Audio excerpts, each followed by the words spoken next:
Una vez más, bienvenidos a estos cursos y tutoriales en capacitaciones Rapid Learning con la Fundación Ajudis y la Asociación Azonispo.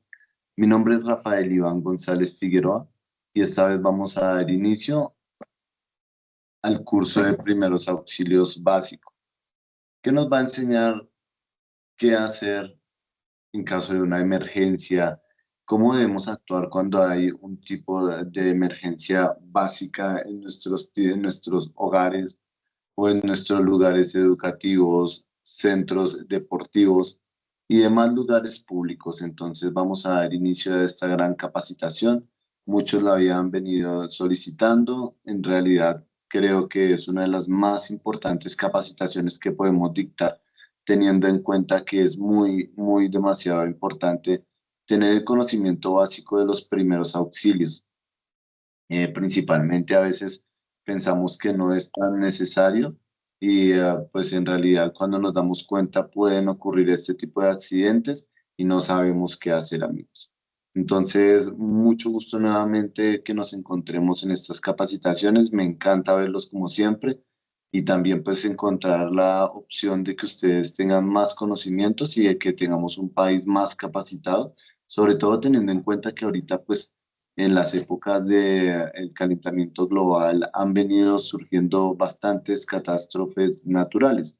Y estas catástrofes naturales que han sido, digamos que han sido progresivas y han sido devastadoras. Entonces, ¿qué encontramos? Encontramos aludes, desprendimientos de tierra, movimientos, temblores, sismos, tornados, todo este tipo de cosas y a veces nosotros pues lo que una podemos hacer es pedirle a Dios que baje la intensidad, pero al momento de que ha ocurrido un accidente, ¿cómo podemos ayudar a esta persona que ha sido accidentada, ¿no? Entonces, es un gusto para mí nuevamente acompañarlos pues, en estas capacitaciones rápidas de Rapid Learning cursos y la Fundación Ajudis, como siempre, encantada de presentarles a ustedes este tipo de capacitaciones. Los primeros auxilios, siempre tengamos en cuenta qué es lo primero que vamos a buscar en un primer auxilio o qué es lo que estamos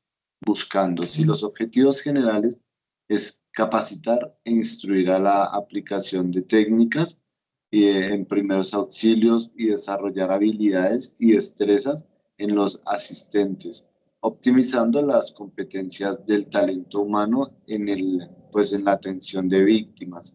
Recordemos que a veces siempre tenemos que tener un conocimiento básico cuando de primeros auxilios se trata, ¿sí? No es solo de actuar, sí, porque pues para actuar cualquiera puede actuar, pero si no hay un conocimiento previo a este tipo de situaciones, podemos hacer que la situación sea mucho más grave, que se agrave la situación.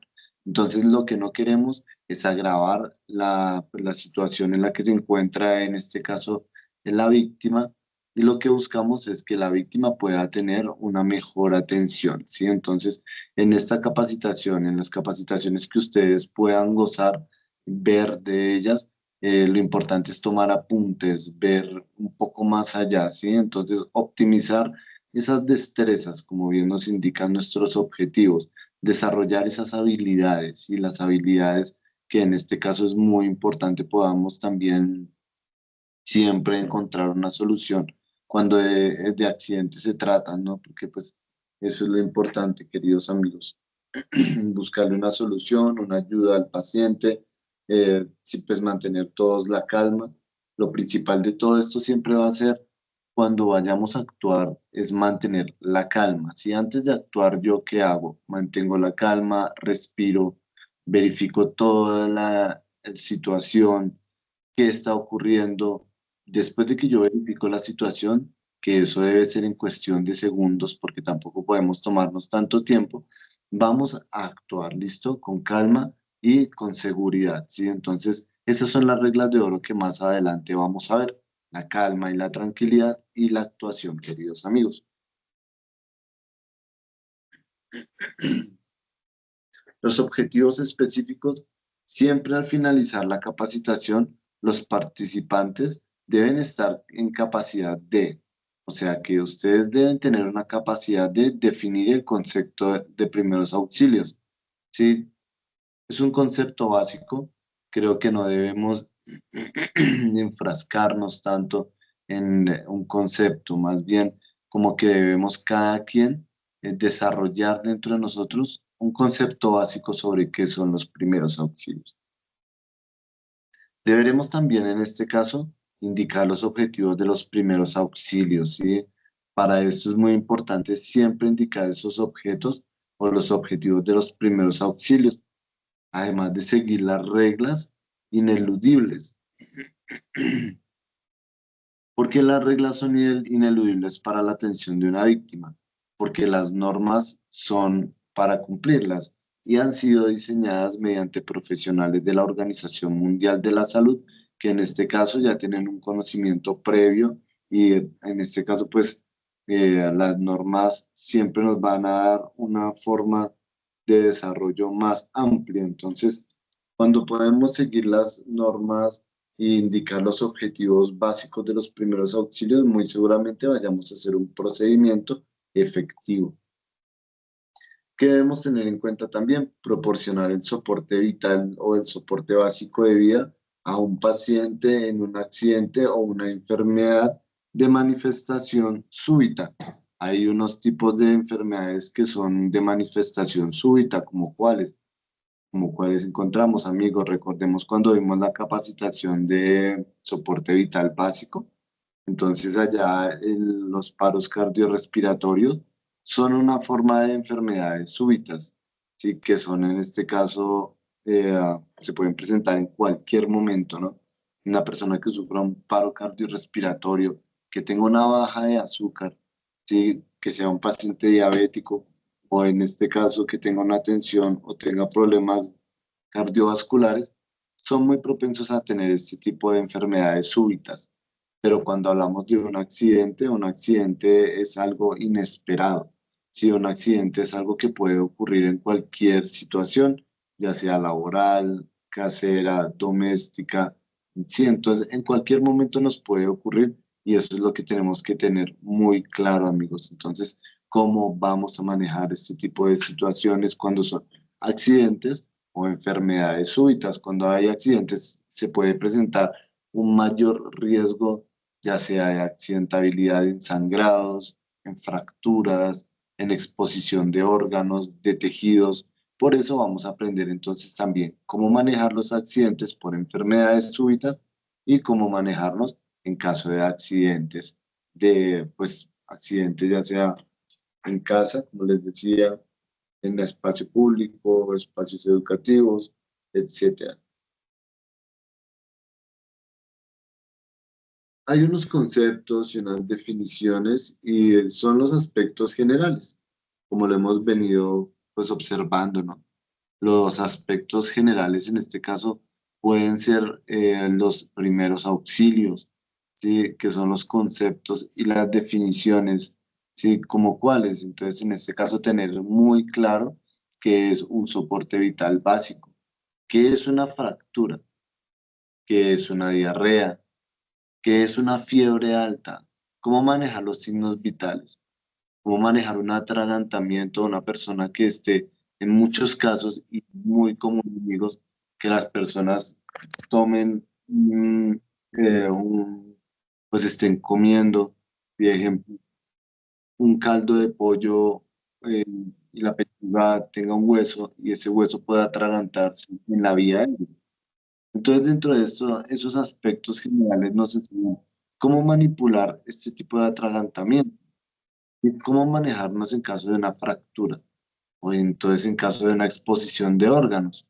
Todo esto es muy importante tenerlo muy claro, amigos, ¿sí? No podemos en este caso nunca subestimar, nunca, jamás subestimemos los accidentes, porque la actuación más pronta será lo que podemos en este caso salvarle la vida a una persona. Entonces, de todo esto, lo que creo que puede ser rescatable para todos, amigos, es que seamos todos siempre tranquilos y nos manejemos con el protocolo que estamos aprendiendo.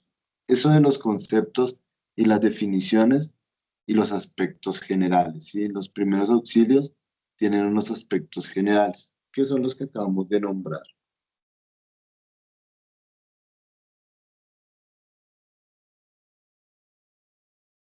Dentro de los aspectos generales encontramos que los primeros auxilios es la primera ayuda en salud, que se presta de forma inmediata. Si recuerda usted que en los primeros auxilios hay algo llamado también el primer respondiente, y es el momento, y estamos hablando de los primeros segundos, y es que las personas en este caso tendrán segundos para poder estabilizarse, ¿sí? Entonces, cuando hablábamos de un caso de un soporte vital básico, de una reanimación cardiopulmonar, estamos hablando de cuestión de segundos, amigos, ¿sí? No estamos hablando de que la persona vaya a tener tanto tiempo para poder estabilizarse. Entonces, por eso hablamos de la regla de oro y estábamos hablando de la tranquilidad, ¿sí? Porque son respuestas inmediatas. Si usted conocía también el caso hace poco de un docente que nos indicaba que dentro de estos primeros auxilios vamos a ver también convulsiones. Había un alumno de la docente que convulsionó de pediatría.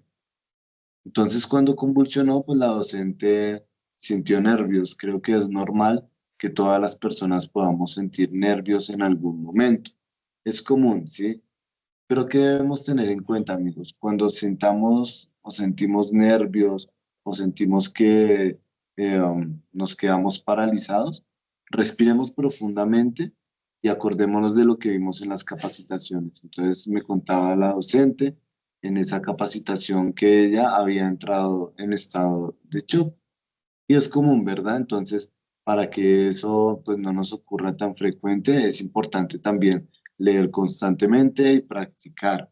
Sí, practicar con nuestros compañeros, asistir a jornadas de capacitación para evitar que esto pueda pasar. Entonces, la primera ayuda en salud que se presta de forma inmediata, adecuada y provisional a una persona que ha sufrido un accidente o una enfermedad de manifestación súbita.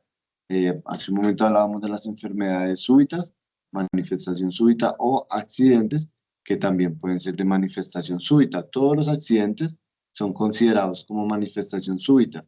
¿Por qué cree usted? Porque no es esperado. Cuando se sufre un accidente, es una acción que usted no esperaba que le fuera a ocurrir, pero que ocurre. Entonces, eso es lo que hay que tener claro cuando hablamos de enfermedades o accidentes súbitos. Dentro de los primeros auxilios, la responsabilidad de un capacitado en primeros auxilios, ¿qué quiere decir? O sea, la responsabilidad de usted que está tomando esta capacitación o de la persona que tiene la certificación en primer respondiente, primeros auxilios y tiene o algún momento estuvo en un aula capacitándose sobre estos temas. Hablemos primero del artículo 131 del Código Penal colombiano y nos habla de la omisión del socorro, amigos. Es muy importante que nosotros entonces tengamos claro también lo que puede ocurrir en caso de nosotros omitir una ayuda a una persona. Entonces, el que omitiere sin justa causa, auxiliar o una persona cuya vida o salud se encontrara en grave peligro, incurrirá en prisión de 32 a 60 a 72 meses. Entonces, ¿qué vemos allí?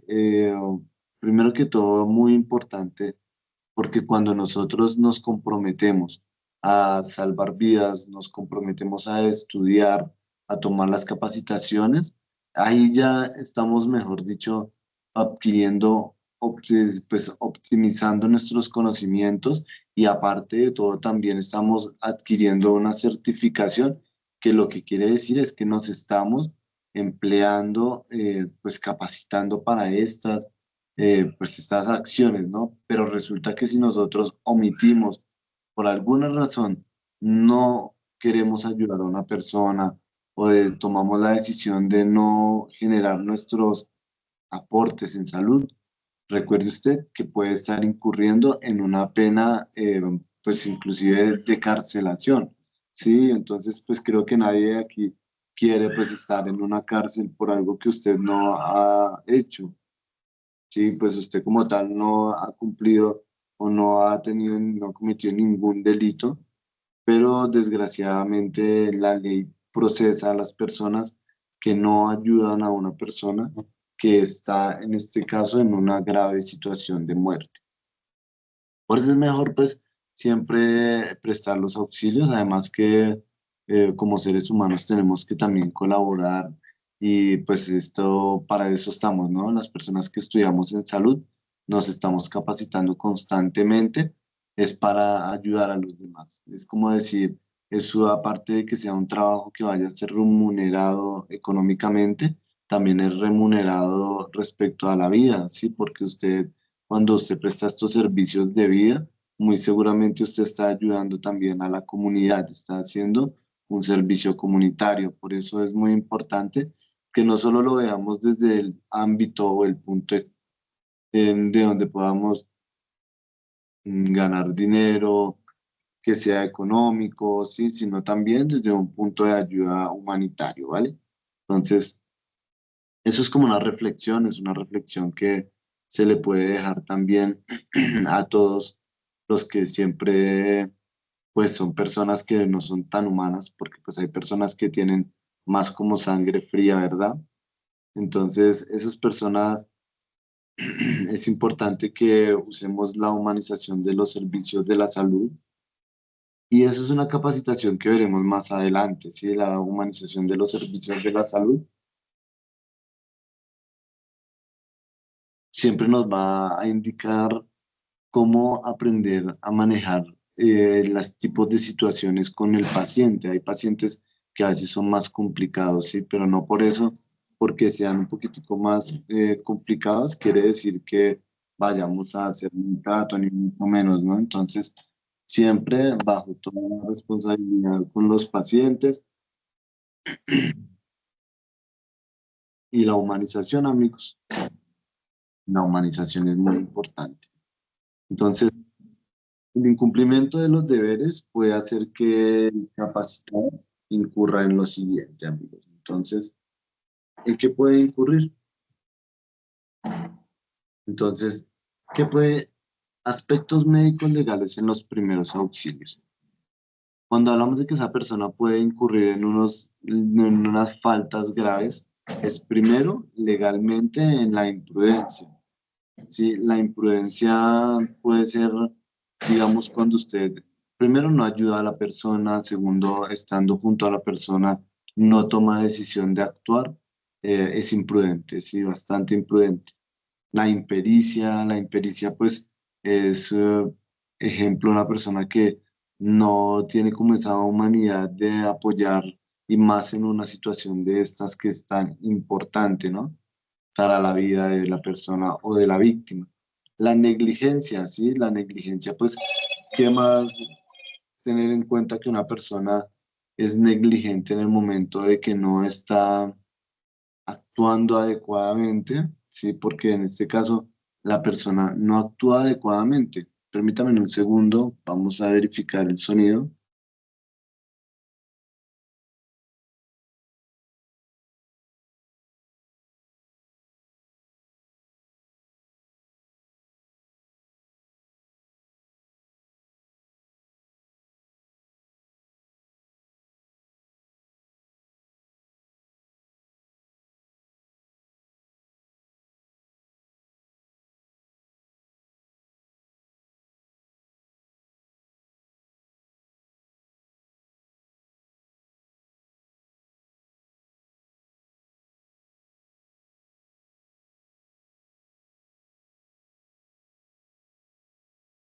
Bueno, parece que estaba era fallando algo en el sonido, pero bueno, amigos.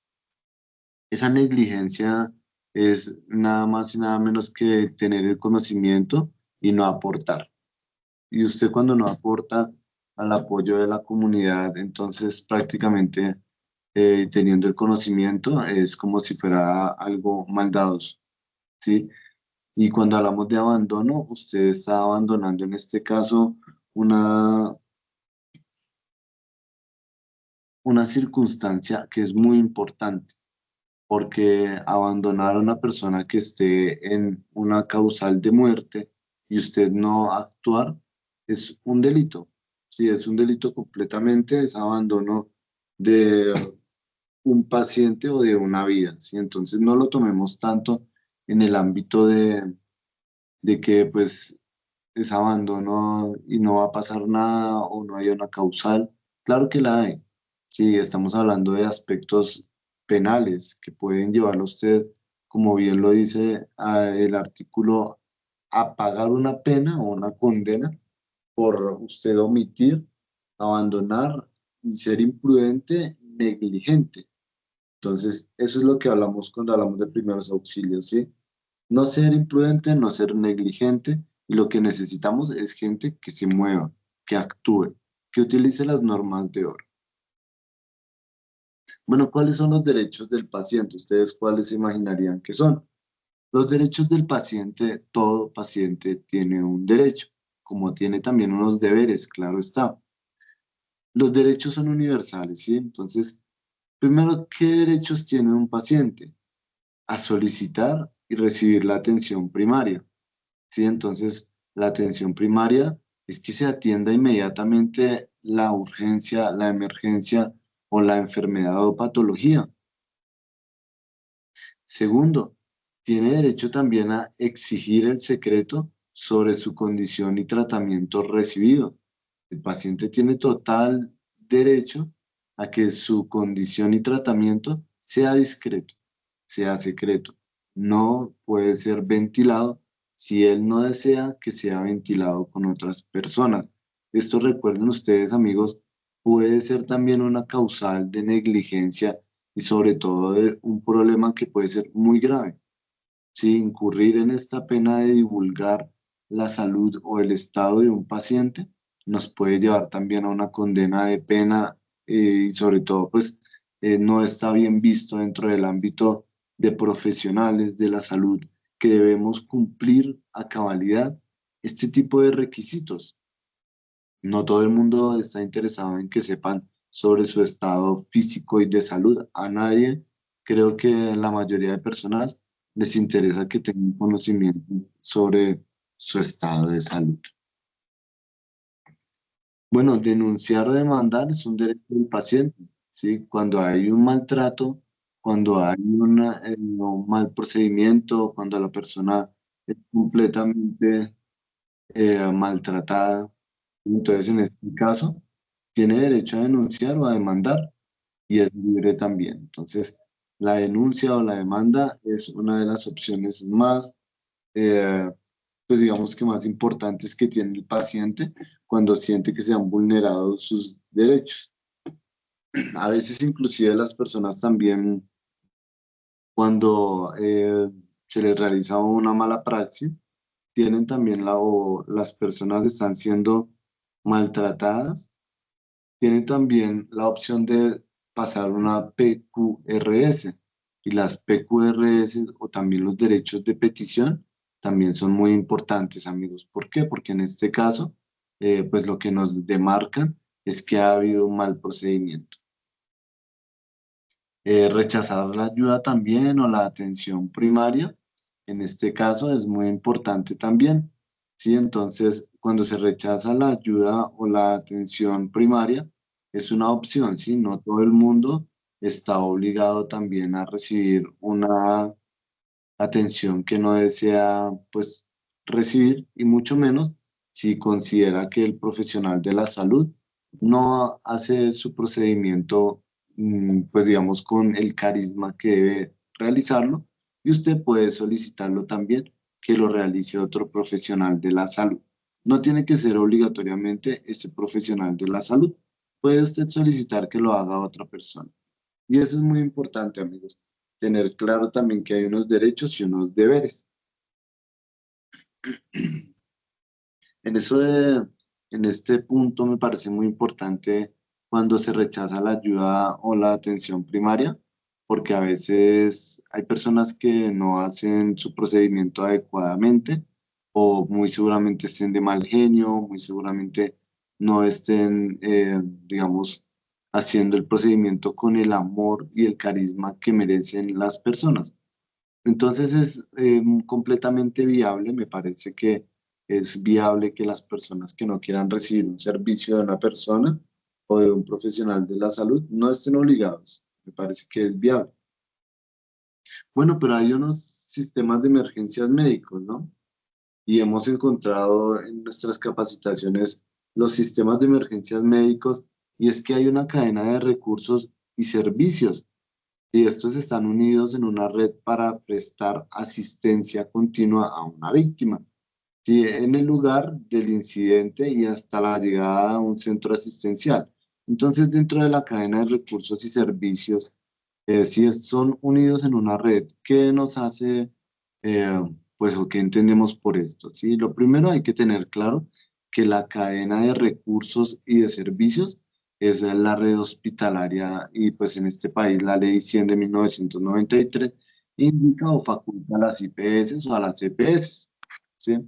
Indica que también en este caso la cadena de recursos y en este caso para prestar la asistencia, ¿no? Es vital para prestar la asistencia que se vean, en este caso, todo lo que tiene que ver con el paciente se puede prestar domiciliariamente y en este caso puede ser ¿cuál? La línea 123. Sí, hemos hablado bastante de la línea 123 en otras capacitaciones, pero acá también es muy importante, creo que es la más importante en primeros auxilios, que tengamos en cuenta que la línea 123 en Colombia pues nos muestra también este tipo de llamadas de emergencia a cualquier tipo de hora. ¿Sí? Entonces, cuando usted realiza la llamada de emergencia, puede esperar a que una ambulancia venga y pues colabore en su vivienda. Permítame, a ver, vamos a revisar estas imágenes. Aquí hay unas imágenes que son muy importantes. Y es que principalmente cuando hablamos de este tipo de recursos de redes hospitalarias, sí podemos encontrar también que una persona que se comunique a la línea 123 seguramente no lo esté haciendo por diversión, pero pues también encontramos que hay personas que se divierten haciendo llamadas de broma a estas líneas. Entonces, cuando hay personas que hacen este tipo de maniobras, de llamadas de broma, en realidad pues no saben el daño que están causando porque le quitan la oportunidad a una persona que lo pueda estar necesitando realmente. Por eso esas personas que hacen llamadas de broma, de todo este tipo de situaciones, en realidad están incurriendo en una pena que es gravísima. Y quitarle la ayuda a una persona es algo muy grave, amigos. Y jugar sobre todo con la vida de las personas es muy grave.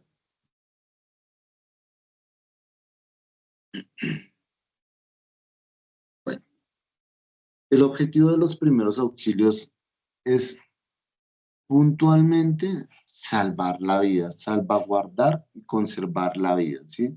Esto es lo que buscamos nosotros cuando hablamos de primeros auxilios.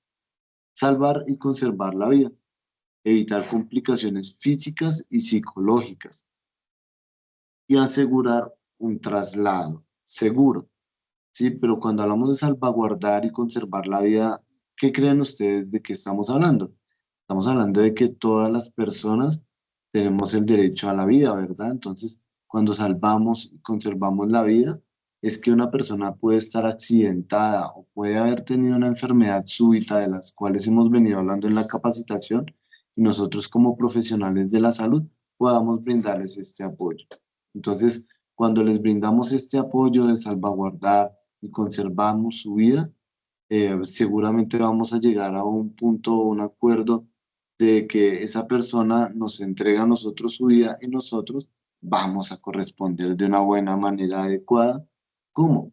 Utilizando procedimientos adecuados y sobre todo con los dispositivos médicos que hemos aprendido a manejar en las capacitaciones, ¿sí?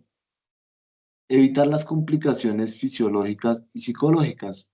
Cuando evitamos complicaciones es agravar la situación, ¿sí? Porque hay personas que nosotros, en este caso, estamos haciendo un procedimiento y lo que hacemos es agravar la situación, complicar la situación.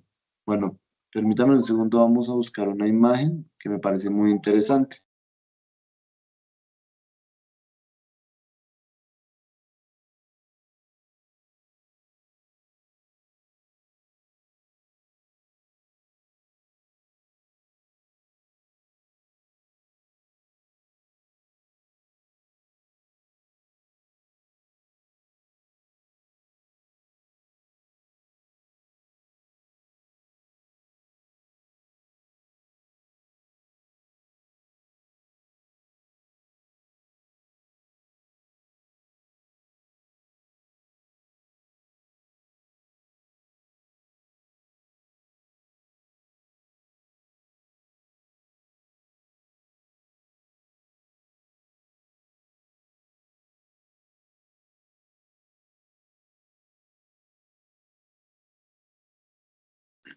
Bueno, ¿qué pasa con esta imagen que estamos viendo que me parece muy interesante?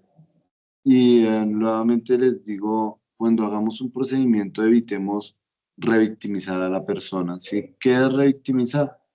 Que podamos hacer un mal procedimiento y terminemos haciendo algo malo. Sí, a veces tratamos de hacer cosas buenas que en realidad están mal. ¿Sí? Entonces, si yo hago un procedimiento mal, si yo hago un procedimiento mal, muy seguramente, pues voy a revictimizar a esta persona y voy a incurrir en un daño más grave. Entonces, si yo en este caso cometo esa gravedad del asunto con el paciente, voy a incurrir en que sea más grave la situación. Entonces, hagamos procedimientos con calma, hagámoslos bien, hagámoslos según la capacitación, evitémonos también, digamos, una agravante de la accidentabilidad.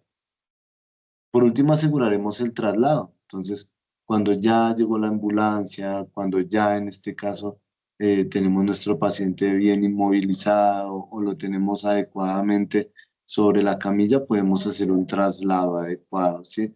Ya lo importante es que dentro de las ambulancias se cuenta también con, se cuenta con los dispositivos médicos. Sí, entonces, cuando ya tenemos dispositivos médicos adecuados, podemos contar con que va a haber una mayor ayuda a este paciente, ¿sí? A que su vida va a estar mucho más salvaguardada. Las normas generales, y creo que todos los cursos tienen unas normas generales. Además, las capacitaciones nos muestran primero, dentro de los primeros auxilios, no administrar medicamentos, ¿sí? Entonces, evitemos el suministro de medicamentos, no suministremos líquidos por vía oral a personas con alteraciones de la conciencia. ¿Por qué? Porque cuando yo estoy suministrando líquidos a una persona que no tiene un estado de conciencia adecuado, muy seguramente esta persona vaya a broncoaspirar o vaya a ahogarse con el líquido, porque pues en este caso pues no es consciente para realizar la deglución.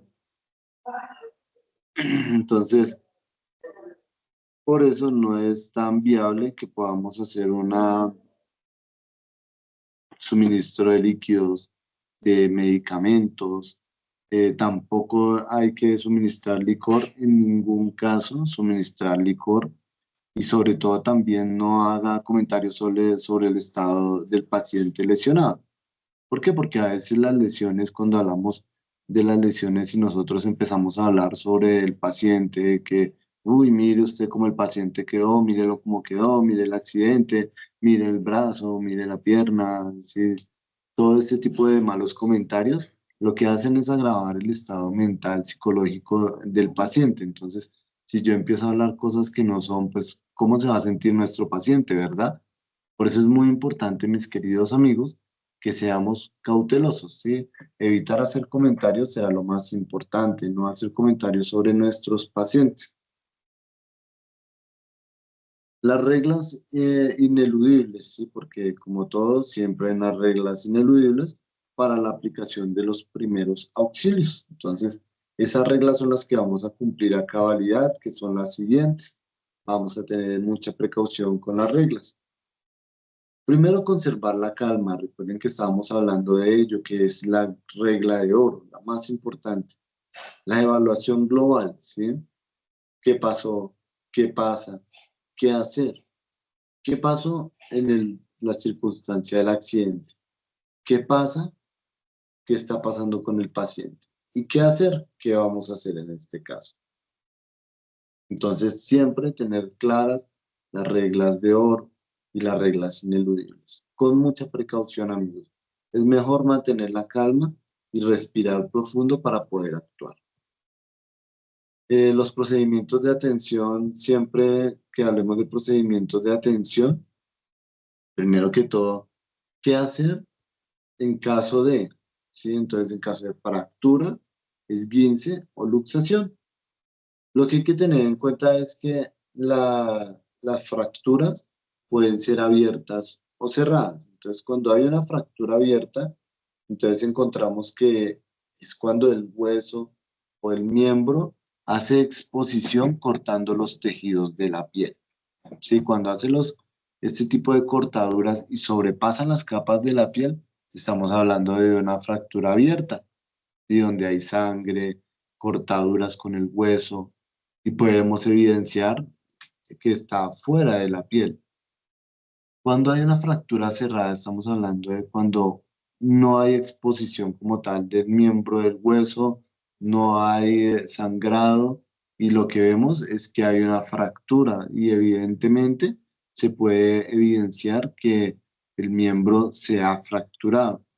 Y eso es lo que podemos tener en cuenta, pero pues no debemos en este caso, eh, cuando hablemos de fractura abierta o cerrada, intentar corregir nosotros mismos. Es un error que no podemos cometer porque al nosotros intentar hacer una corrección del miembro, podemos estar haciendo mucho más daño.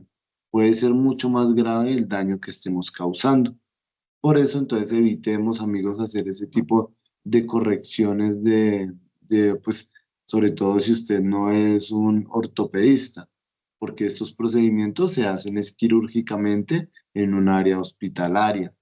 Entonces, no caigamos en el error de intentar corregir porque podemos hacer un agravante y lo que hacemos es que, pues, podamos estar teniendo que pagar por una falta grave que estemos cometiendo.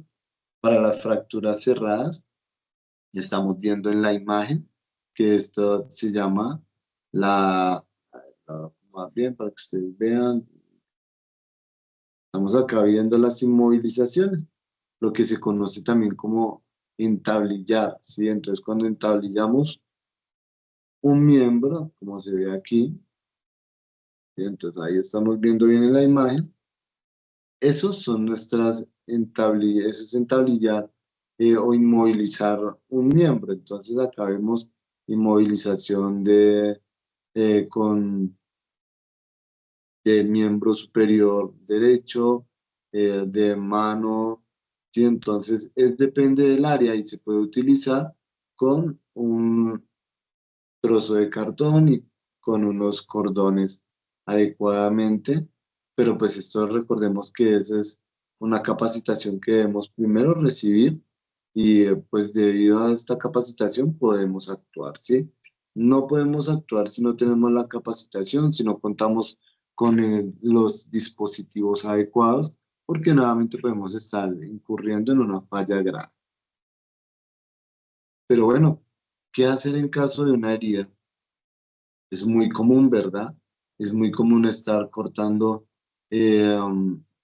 la carne y el cuchillo nos hiere, nos abrimos la piel, es muy común que pueda caer algo sobre nosotros y puede generar una herida a las personas que están manipulando constantemente alimentos, que están manipulando cuchillos constantemente, bisturís, todo este tipo de dispositivos son altamente riesgosos y pues una herida no quiere decir que sea solo con objetos cortopunzantes. Esto puede ocurrir en cualquier momento, en cualquier situación.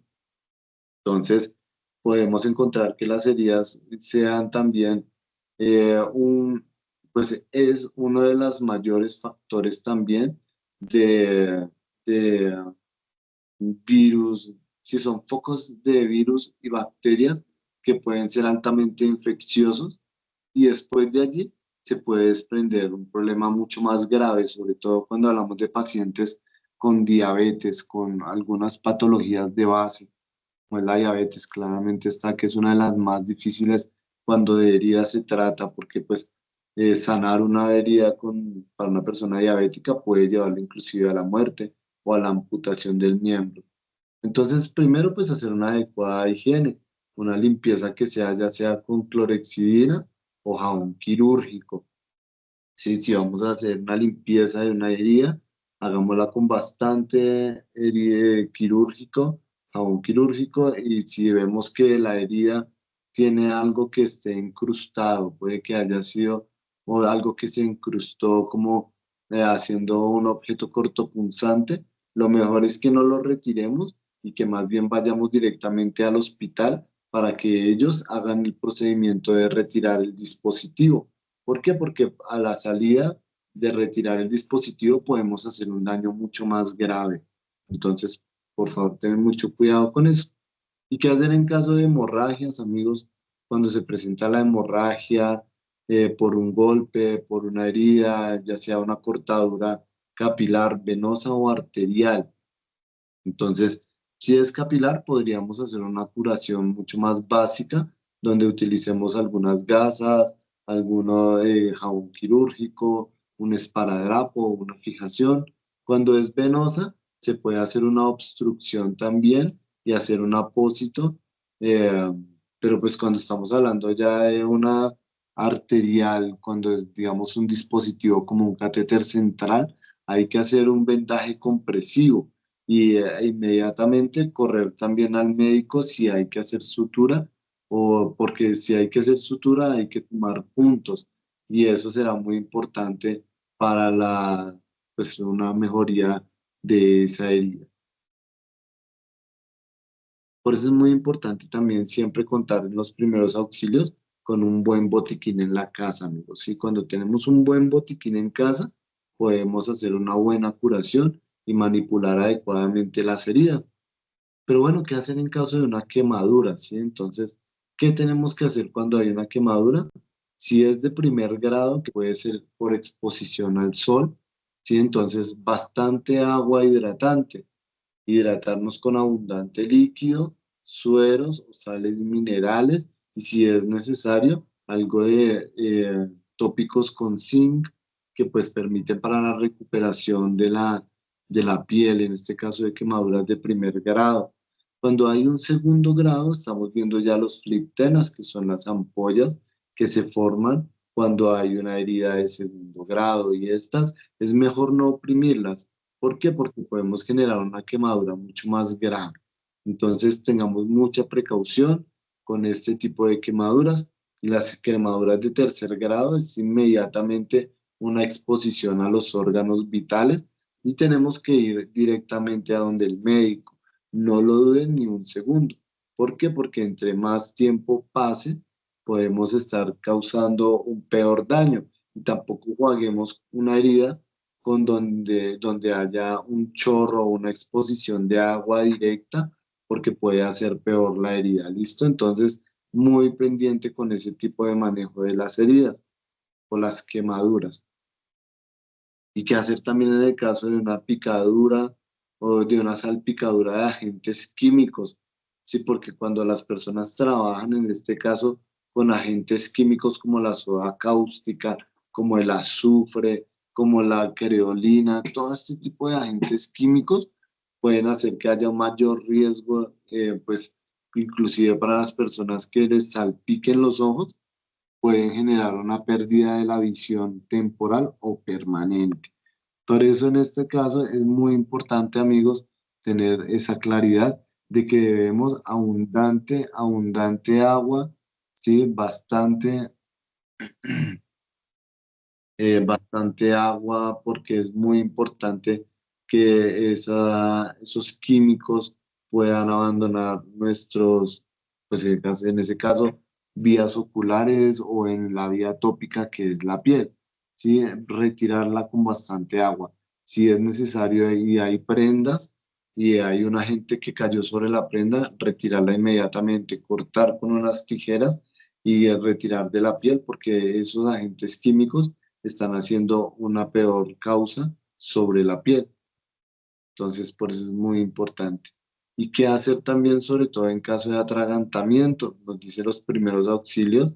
El atragantamiento es una de las maniobras o de los accidentes más comunes que se presentan ya sea en casa, en un restaurante, en una vía pública, y es muy común, ¿verdad? Y eso se tiene casi todos los bebés o los niños, en este caso, se perjudican cuando están tomando o comiendo una fruta o se les va algo en la garganta. ¿Qué pasa en este caso, amigos? Existe la maniobra de Heimlich, que es cuando yo tomo a la persona desde la parte trasera, como nos indica nuestra diapositiva. Y primero podemos hacer golpear la espalda para que la persona expulse. Sí, expulsar, pero golpear en forma de coca la mano y duro en la espalda. De esta forma la persona podrá expulsar inmediatamente lo que lo esté atragantando.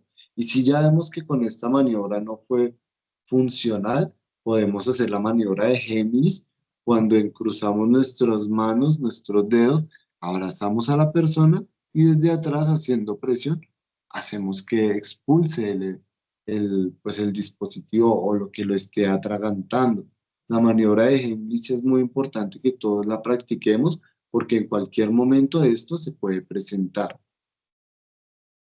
Hay personas que, eh, digamos, cuando no desayunan o están en un lugar de encierro, sufren de claustrofobia, amigos. Entonces, ¿qué hacer en caso de un desmayo de una persona? Primero, acomodar al paciente en posición supina, ¿sí? Que es mirando hacia arriba. Levantaremos las piernas, elevaremos las piernas a 90 grados y de esta manera vamos a esperar aproximadamente 15 minutos. Cuando hacemos la elevación de pierna, vamos a permitir que haya una irrigación de sangre mucho más activa y que en este caso pueda haber una reacción inmediata del paciente.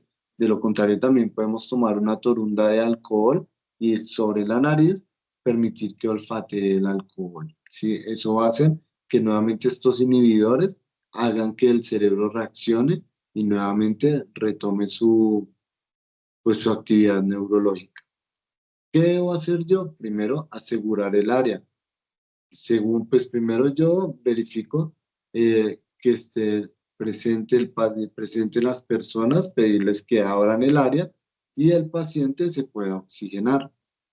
Si no tocar a nadie, no pelear con nadie, eso es muy importante, ¿sí? Asegurar nuestro área y sobre todo verificar también el estado del paciente, ¿sí? El estado del paciente que puede ser en este caso eh, pues estable o inestable. La bioseguridad, antes de todo de yo utilizar o de tener contacto con un paciente, en lo principal, tratar de tener unos guantes, ¿sí? Porque con los guantes voy a evitar tomar o tocar sangre o residuos y fluidos que puedan generar un daño a mi salud, ¿sí? En este caso, si yo manipulo sangre, residuos, fluidos, muy seguramente vaya a tener un aspecto de riesgo que pueda generarme a mí una infección o una enfermedad.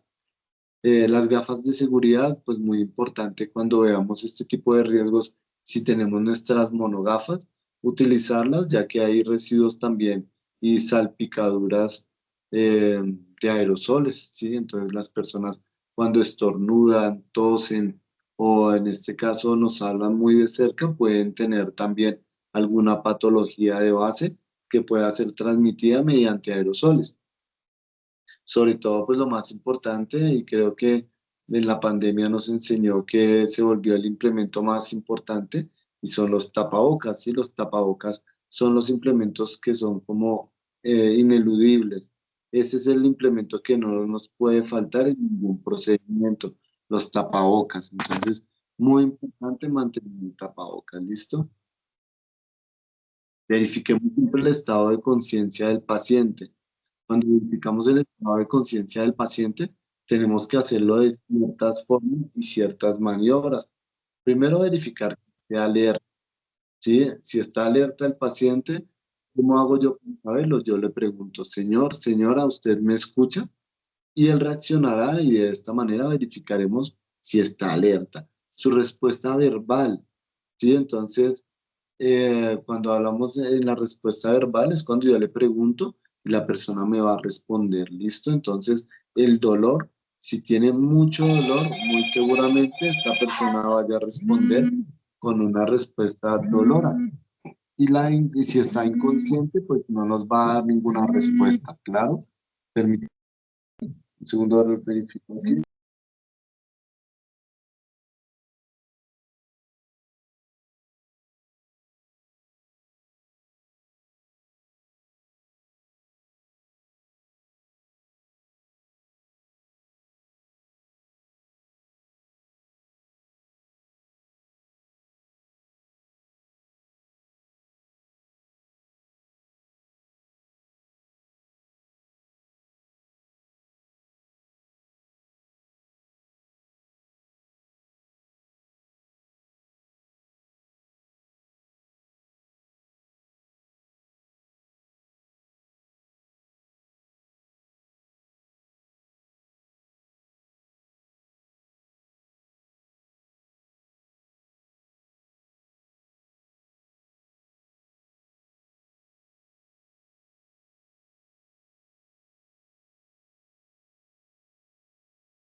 Pero bueno, amigos, entonces en este caso, cuando vemos el estado de conciencia, usted recuerde siempre que es importante verificar esos estados, ¿sí? El alerta, el verbal, dolor y la inconsciencia.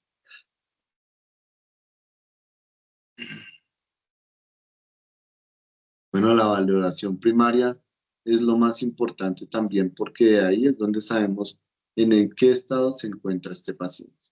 Si la circulación, toma de pulso, de control de hemorragias, de reanimación cardiopulmonar, la apertura de la vía aérea con control de la columna, ¿sí? Hacer una adecuada apertura de la vía aérea es muy importante. Buscar la respiración observando la ventilación, ¿sí? Entonces es muy importante siempre buscar que la persona esté ventilada. Los signos vitales es muy importante también verificar si los signos vitales tiene, en ese caso, pulso, si hacemos un análisis básico de respiración, si entonces en este caso la toma del pulso es fuerte, es débil o es ausente, porque esto dependerá mucho si la persona debe recibir o no una maniobra de reanimación cardiopulmonar. En caso de que no tenga una respuesta o no tenga signos vitales, entonces en este caso vamos a hacer una alineación cervical, que es el índice sobre la mandíbula, zona de pulso, ¿sí? Y anular meñique de zona de la nuca, para poder hacer una inmovilización cervical. Pero muy importante verificar su estado de conciencia. Recuerden siempre la valoración secundaria, para esta valoración secundaria, vamos a encontrar también que la valoración secundaria es procedimiento para detectar lesiones que no se ven a simple vista. Se hacen en busca de heridas, deformidades o el dolor, ¿sí? Entonces, esa es una valoración secundaria, amigos. Y en el procedimiento, pues en este caso vamos a verificar siempre que podamos no hacer ningún trauma de más que haya tenido este paciente. O sea, no creemos más traumas de los que ya tiene.